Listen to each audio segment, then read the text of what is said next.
Truth, fearlessness, freedom, and love. The audition recipe that brings me peace.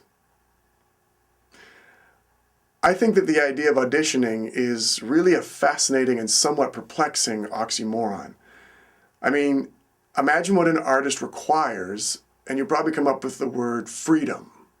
Freedom of judgment, pressure, expectations, freedom to paint freely and be openly curious and interpret by natural instinct, utilizing feelings and unguarded emotions, to explore like a child and yet learn like an old man, and be deeply connected with no thought of rejection or consequence of any kind.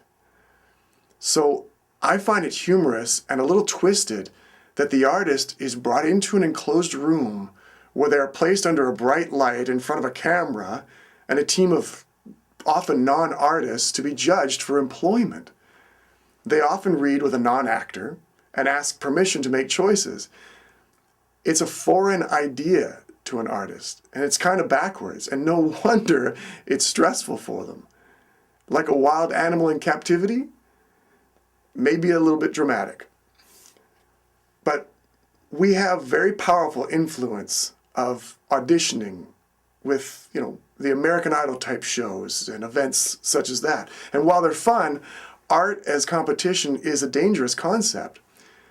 It implants a challenge to the very idea that anyone with a voice is a great singer, and anyone with a vision can paint, and anyone with an idea or a desire can play.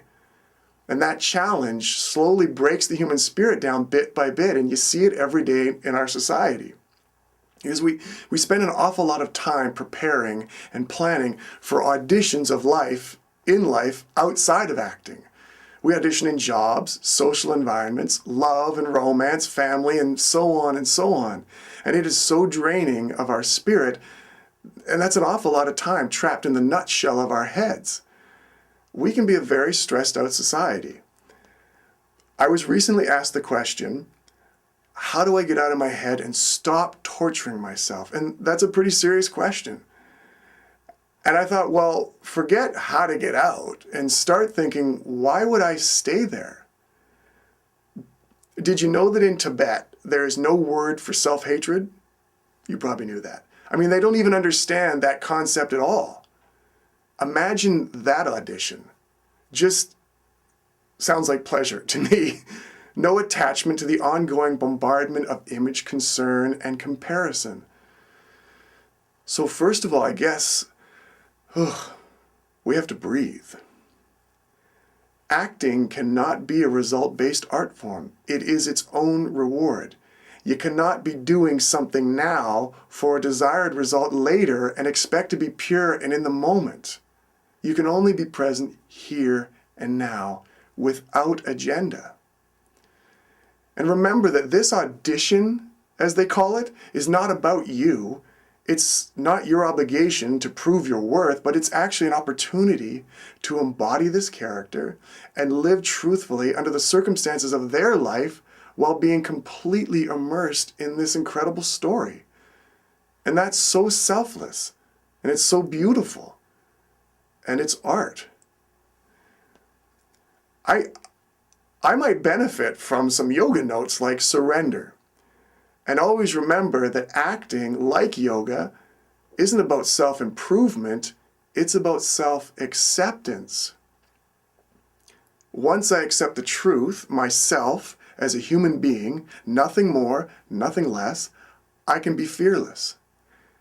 And without fear, I am free of expectation, pressure, and judgment, and therefore free of that audition process, and therefore free to love this opportunity with curiosity and openness. And that brings me peace.